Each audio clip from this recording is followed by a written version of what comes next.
Hey, I'm Casey, and I'm going to show you how to do the Caesar haircut with your wall clipper.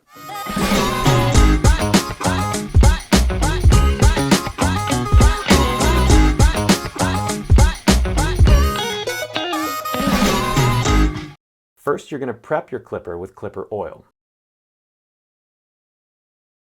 So next, you're going to need your hair to be a little damp for this first step, so either use a spray bottle with water or just dampen your hair. After your hair is wet, just comb it straight down and get rid of any tangles. All right, next you're going to cut your bangs. So you're going to need your wall clipper with no guard, and we're going to go straight across. You can use your ears as a little guideline, but pick your length that you like.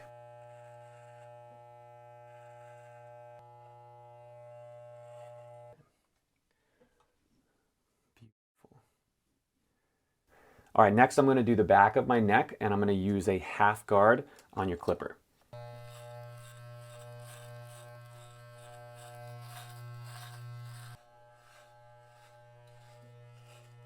Next, we're going to grab a number 1 guard. We're going to go up the side and the back of the head for section number 2.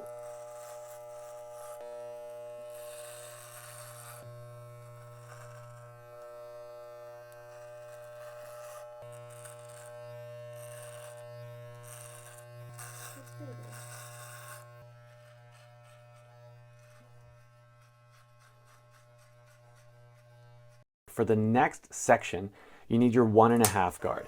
This is where we're going to do section 3 of your head and start to create that upper shape.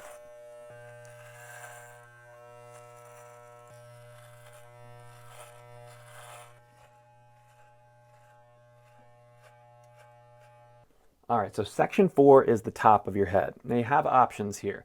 You can go what I'm about to do, which is the clippers over fingers technique. This is where you're going to grab some hair, make sure it's even all the way around, and use a clipper without the guard to cut that hair. If you don't want to do that and you don't mind your hair being a little shorter, you can also use your number 8 guard. All right, almost the last step. So next, we're going to blend in the areas between section 3 and section 4. That we're going to use a number 3 guard. I'm going to use that same rocking motion to blend it in. All right, so for our last step, all you got to do is clean up your neckline. So for that, you're going to take all the guards off and go for your wall clipper without any guard. And you're going to clean up the neckline, working up your way all the way to the ears. All right, we are good. So the last step that we're going to do is take a little hair product and style it how you want. Now, I like to get a little product in my hands and mess it up just a little bit on the top. And then we're going to work it down into that classic Caesar look, making sure that everything looks good. A comb, make sure it looks solid. Give it a little zhuzh. And there you have it. That is how you use your wall clipper to create a classic Caesar haircut.